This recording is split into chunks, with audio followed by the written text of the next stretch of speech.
이 새벽 우리에게 주신 하나님 말씀은 신명기 26장 1절에서 19절까지의 말씀입니다.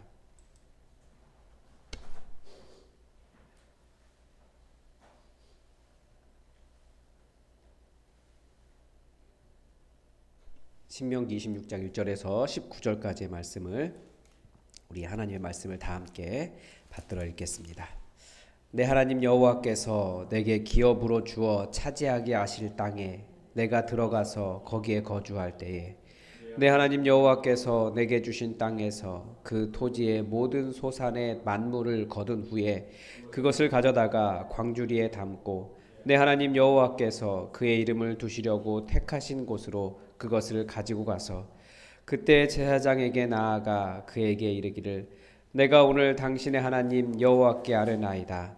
내가 여호와께서 우리에게 주시겠다고 우리 조상들에게 맹세하신 땅에 이르렀나이다 할 것이요 제사장은 내 손에서 그 광주리를 받아서 내 하나님 여호와의 제단 앞에 놓을 것이며 너는 또 내 하나님 여호와 앞에 아뢰기를 내 조상은 방랑하는 아람 사람으로서 애굽에 내려가 거기에 소수로 거류하였더니 거기에서 크고 강하고 번성한 민족이 되었는데 애굽 사람이 우리를 학대하며 우리를 괴롭히며 우리에게 종노동을 시키므로 우리가 우리 조상의 하나님 여호와께 부르짖었더니 여호와께서 우리의 음성을 들으시고 우리의 고통과 신고와 압제를 보시고 여호와께서 강한 손과 편팔과 큰 위엄과 이적과 기사로 우리를 애굽에서 인도하여 내시고 이곳으로 인도하사 이 땅 곧 젖과 꿀이 흐르는 땅을 주셨나이다. 여호와여 이제 내가 주께서 내게 주신 토지 소산의 만물을 가져왔나이다 하고 너는 그것을 내 하나님 여호와 앞에 두고 내 하나님 여호와께 맹세할 것이며 내 하나님 여호와께서 너와 내 집에 주신 모든 복으로 말미암아 너는 레위인과 너희 가운데 거류하는 객과 함께 즐거워할지니라. 셋째 해 곧 11조를 드리는 해에 내 모든 소산의 11조 내기를 마친 후에 그것을 레위인과 객과 고아와 과부에게 주어 내 성읍 안에서 먹고 배부르게 하라. 그리할 때에 내 하나님 여호와 앞에 아뢰기를 내가 성물을 내 집에서 내어 레위인과 객과 고아와 과부에게 주기를 주께서 내게 명령하신 명령대로 하였사오니 내가 주의 명령을 범하지도 아니하였고 잊지도 아니하였나이다. 내가 애곡하는 날에 이 성물을 먹지 아니하였고 부정한 몸으로 이를 떼어두지 아니하였고 죽은 자를 위하여 이를 쓰지 아니하였고 내 하나님 여호와의 말씀을 청종하여 주께서 내게 명령하신 대로 다 행하였사오니 원하건대 주의 거룩한 처소 하늘에서 보시고 주의 백성 이스라엘에게 복을 주시며 우리 조상들에게 맹세하여 우리에게 주신 젖과 꿀이 흐르는 땅에 복을 내리소서 할지니라. 오늘 내 하나님 여호와께서 이 규례와 법도를 행하라고 내게 명령하시나니 그런즉 너는 마음을 다하고 뜻을 다하여 지켜 행하라. 내가 오늘 여호와를 내 하나님으로 인정하고 또 그 도를 행하고 그의 규례와 명령과 법도를 지키며 그의 소리를 들으리라 확언하였고 여호와께서도 내게 말씀하신 대로 오늘 너를 그의 보배로운 백성이 되게 하시고 그의 모든 명령을 지키라 확언하셨느니라. 그런즉 여호와께서 너를 그 지으신 모든 민족 위에 뛰어나게 하사 찬송과 명예와 영광을 삼으시고 그가 말씀하신 대로 너를 내 하나님 여호와의 성민이 되게 하시리라. 아멘.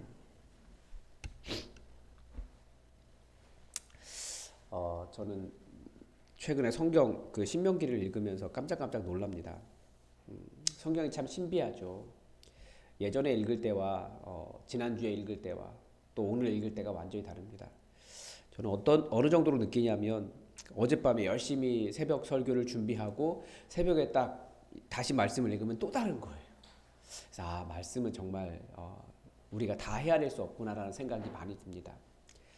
근데 제가 말씀을 보면서 최근이 아니죠. 논문 쓰면서 가장 크게 놀랐던 말씀은 예레미야 7장 22절 23절 말씀이었습니다.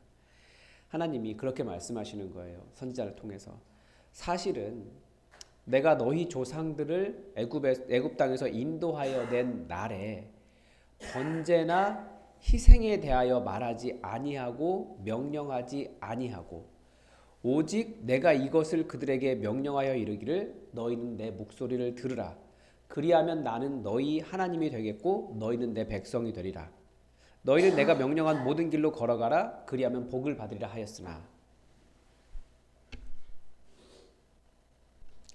하나님께서 우리가 생각하기에는 그 레위기 딱 읽으면서 출애굽하는 과정에서 레위기 그 번제, 희생제물 어떻게 제물 드려야 되나, 잘못 드리면 그 제사장 아들이라고 할지라도 바로 그 자리에서 불이 나와서 죽을 정도로 그렇게 제사를 열심히 지내야 되는, 번제나 희생에 대해 희생을 드려야 되는 것처럼 생각을 하는데, 하나님은 선지자를 통하여 하신 말씀은 내가 애굽 땅에서 인도하였던 날에 너에게 번제나 희생에 대해서 말하지 않았다.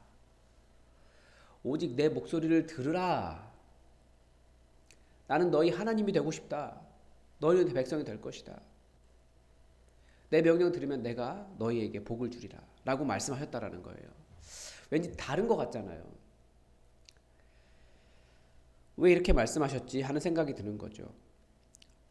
그러니까 사실 하나님께서 명령하신 것은 번제나 희생이 전부가 아니었다라는 겁니다. 그런데 사람들은 번제나 희생에만 이렇게 뭐라고 할까요? 눈에 딱 보이는 일이잖아요. 그러니까 그게 하나님께 대한 일이라고 생각하고 거기에만 집중했던 겁니다. 그런데 하나님께서 원하신 명령이 무엇인지 우리가 읽고 있는 이 신명기 말씀에 정말 잘 들어 있습니다. 지금 읽고 있는. 하나님은 번제와 희생에 대해서 말씀하시는 것이 아니라 하나님의 뜻, 하나님의 명령을 아주 명확하게 보여주고 계신다는 거죠. 이 예레미야의 책망이 무엇이냐면 이스라엘이 멸망한 이유입니다. 바빌론 그 포로를 거쳐서 하나님을 제대로 섬기겠다라고 돌아온 그 제2성전 시대 바빌론 포로민들조차도 번제와 희생에 매여버렸어요. 왜냐하면 이게 하나님 잘 섬기는 것이다 라고 생각했다라는 거예요.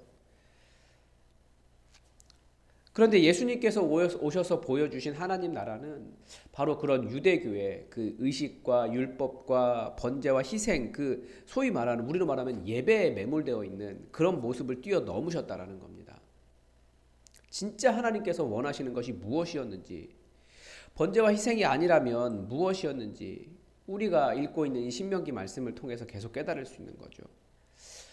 그래서 이 지금 최근 읽고 있는 이 신명기 말씀은 하나님 잘 섬겨라. 그런데 하나님 잘 섬기는 것이 희생과 번제가 아니고 사람 사랑하는 거예요.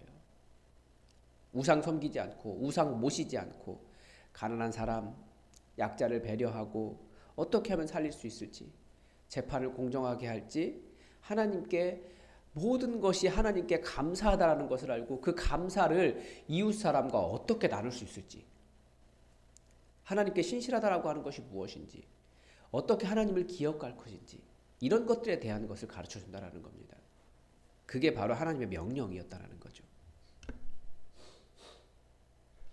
이 오늘 본문은 토지 소산의 만물을 거둔 후에, 그러니까 첫 열매죠. 그것을 광주리에 담아 그때 제사장에게 나아가서 내가 여호와께서 우리에게 주시겠다고 우리 조상들에게 맹세하신 땅에 이르렀나이다 말하고, 제사장은 그 제물을 여호와의 제단 앞에 이렇게 놓을 것이라고 하셨고, 여호와의 제단 앞에 두고 나면 이런 고백을 하라고 이야기하는 거예요. 내 조상은 방랑하는 아람 사람으로서 쭉쭉쭉쭉쭉 하면서 자신들의 구원 이야기를 쭉 읊으라는 거예요. 뭐 하라는 겁니까? 우리를 구원하시고 여기에 이르게 하시고 먹을 것을 주신 하나님께 감사하는 마음, 하나님을 기억하라라는 겁니다. 우리 조상의 하나님이 어떤 분이신가?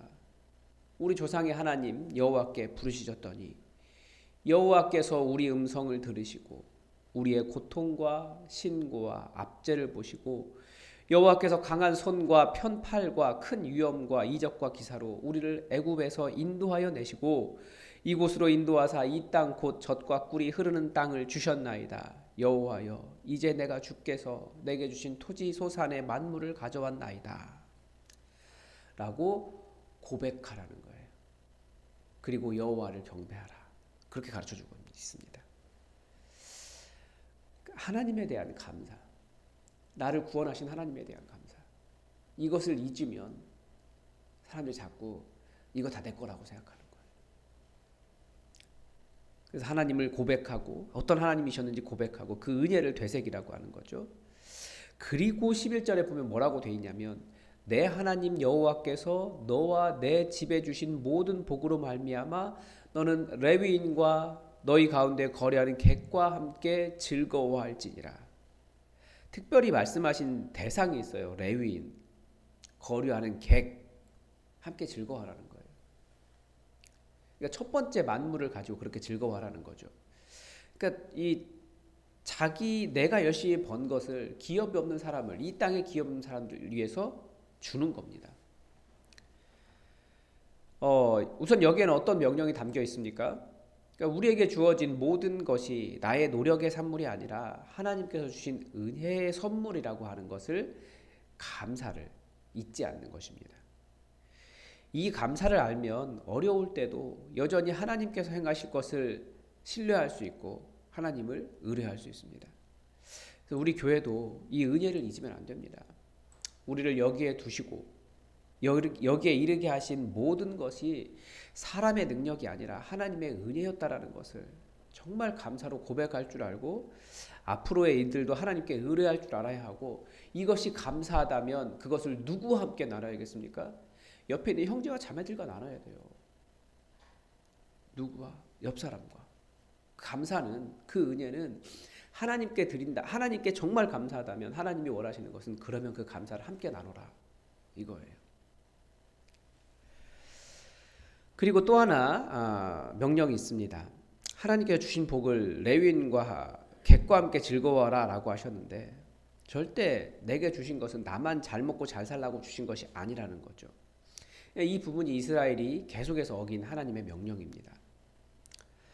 결국 그래서 레위인들이 자기 먹고 살 것 때문에 제사장의 직분을 떠나가게 되고, 객은 그 땅에서 어려움을 당하고, 하나님께서 그래서 그 땅을 치신 거예요. 또 다른 하나님의 명령은 12절에서 15절에 3년에 11조를 드리라는 명령이 나옵니다. 굉장히 독특한 명령이에요. 11조를 3년 동안 모으라고 하신 거예요. 우리가 좀 생각하는 11조와 좀 다르죠. 그러니까 우리는 그 11조가 여러 번 나오는데, 이 3년에 11조라는 것이 있어요. 3년 동안 모으라는 거예요. 그래서 이번에는 또 누구를 배부르게 하라고 이야기합니까? 레위인과 객과, 여기에 더 더해집니다. 고아와 과부에게 주어서 배부르게 하라. 3년에 11조. 13절 후반절에 보면 이 3년에 11조가 왜 특별한지가 나옵니다. 뭐라고 고백합니까? 21조 드리면서, 3년에 11조를 드리면서, 내가 주의 명령을 범하지도 아니하였고 잊지도 아니하였나이다. 그러니까 어떤 명령을 지켰다라는 겁니까? 어떻게 한 것이 주의 명령을 범하지도 않고 잊지도 않은 것입니까?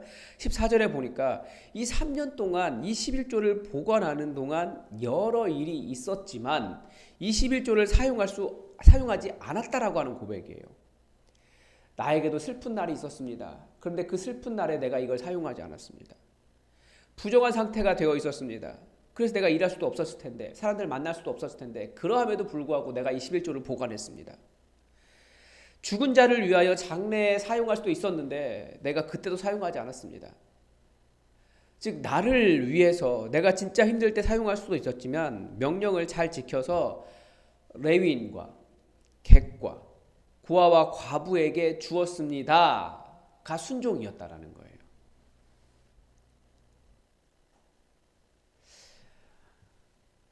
여호와 하나님의 명령은 남에게, 그것도 가난한 사람에게 주기 위해 내가 쓰지 못하고서라도 보관하고 주는 것이었다라는 거죠. 가난한 사람을, 기업이 없는 사람을 그렇게까지 보호하고 배려했다라는 겁니다. 하나님은 그렇게 할 때 더 큰 복을 약속해 주십니다. 여호와의 명령은, 그러니까 제사를 잘 지키고 안식일을 잘 지키고 번제와 희생을 드리는 것을 뛰어넘는다라는 겁니다.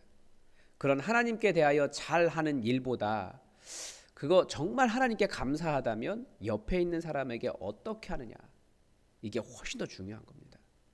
그를 내 형제라고 생각하고 살 수 있도록 도와주는 것입니다. 이것이 없어서 이스라엘이 멸망했다, 예레미야가 경고하는 거죠. 우리는 주일에 예배 드렸다고 하나님 앞에서 할 일 다 했다고 생각하는 경향이 있습니다. 하나님께 잘한 거잖아요. 그러나 그렇게 예배 드리고 나서, 그런 일 많아요. 큰 교회일수록 많아요. 예배 잘 드리고 나와서 주차장에서 싸우잖아요. 차 빨리 안 나간다고, 차 왜 그렇게 됐냐고, 내 조금 불편하다고 싸우는 거예요. 정말 은혜를 알고 감사하다면 옆에 있는 형제에게 친절하게 대하는 것, 그게 필요한 겁니다. 절대 원수가 아니에요. 그러면 하나님 아무리 예배 잘 드렸다고 생각하고 나는 정말 진실한 마음이었다고 할지라도 그것은 진심이 되지 못하는 겁니다. 진실한 게 아닌 거예요. 하나님의 명령을 하나도 지키지 않은 것과 똑같습니다. 하나님의 명령, 옆에 있는 사람을 어떻게 대하느냐, 내가 안 쓰고 어떻게 그 사람을 먹일까, 그런 것들을 생각해 보는 게 진짜 하나님께 감사한 겁니다. 그래서 우리가 어떻게든지 내 형제와 자매들 살리고 도와주고, 우리가 쌓은 것이 있으면 그걸 어떻게 나눠줄 수 있을까를 고민하는 그런 교회가 되었으면 좋겠습니다. 우리 오늘도 하나님의 뜻이 우리에게 이루어지기를 주기도문으로 기도하겠습니다. 하늘에 계신 우리 아버지, 아버지의 이름을 거룩하게 하시며 아버지의 나라가 오게 하시며 아버지의 뜻이 하늘에서와 같이 땅에서도 이루어지게 하소서. 오늘 우리에게 일용할 양식을 주시고 우리가 우리에게 잘못한 사람을 용서하여 준 것 같이 우리 죄를 용서하여 주시고 우리를 시험에 빠지지 않게 하시고 악에서 구하소서. 나라와 권능과 영광이 영원히 아버지의 것입니다. 아멘. 여러분, 변미정 집사님 위해서 계속 기도를 부탁을 드립니다. 이제 중환자실에서 일반 병실로 옮겼고 식사도 조금씩 하고 말도 잘하고 움직일 수 있다고 합니다. 그런데 여전히 잘 걷지는 못해서 휠체어를 타고 움직여야 하고 식사하면 이렇게 약간 좀 그 개원에는 그런 상태라고 합니다. 그러니까 온몸의 신경이나 근육이 완전 회복된 게 아니에요. 그래서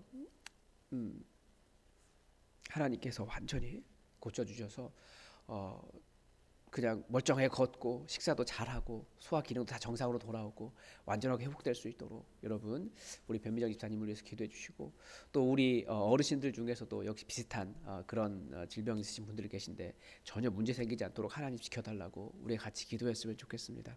우리 오늘은 환우들을 위해서 우리 간절히 마음을 모아 함께 기도합시다. 우리 다 함께 기도하겠습니다.